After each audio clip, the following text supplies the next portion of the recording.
తిరువాత పులగం మనం ట్రై చేద్దాం. ఓకేనా ఫ్రెండ్స్? దీనికి ఏమి కొత్త కొత్త వెరైటీ వెజిటబుల్స్ ఏం అవసరం లేదండి. ఏం మన ఇంట్లో ఉండేటివి పచ్చిమిరపకాయలు, టొమాటోస్, ఆనియన్స్ ఉంటే చాలు. యాజ్ యూజువల్ కరివేపాకు. ఓకే, ఇప్పుడు మనము ప్రాసెస్ లోకి వెళ్ళిపోదామా? ఏం లేదండి, ఓ చిన్న బాణలు తీసుకొని అందులో నెయ్యి ఉంటే నెయ్యి, లేదంటే నూనె అయినా సరే. నెయ్యి వేసుకుంటే కొంచెం రుచిగా ఉంటుందండి.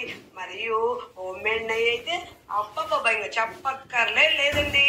కొద్దిగా ఒక 2-3 స్పూన్స్ ఆఫ్ ఆయిల్ ఆర్ గీ తీసుకొని అది కొంచెం వేడెక్కిన తర్వాత ఆనియన్స్, పచ్చిమిర్చి, కరివేపాకు వేసి ఎర్రగా దూరగా వేయించిన తర్వాత అందులో టొమాటోస్ వేసుకొని కొద్దిసేపు మెత్తబడిన తర్వాత అందులో పసుపు, ఉప్పు కావలసినంత వేసేసుకొని కొద్దిసేపు మగ్గించి అందులో మనం ఆల్రెడీ పెట్టుకుంటాం కదండి పెసరపప్పు, బియ్యము, అవి సరేసురులాగా పెట్టుకోవచ్చు. లేదంటే 1-2 కొలతలతో మనము బియ్యము, నీళ్లు అన్ని కలిపి అట్ ఏ టైం వేసేసుకొని ఆ తర్వాతలో కొద్దిసేపు కలయి పెట్టుకొని మూత మూసేసుకున్నాం అనుకోండి, జస్ట్ 5 minutes అండి, ఇట్టే రెడీ అయిపోతుంది రుచికరమైన గుమగుమలాడే మన కడప జిల్లా స్టైల్ పులగం.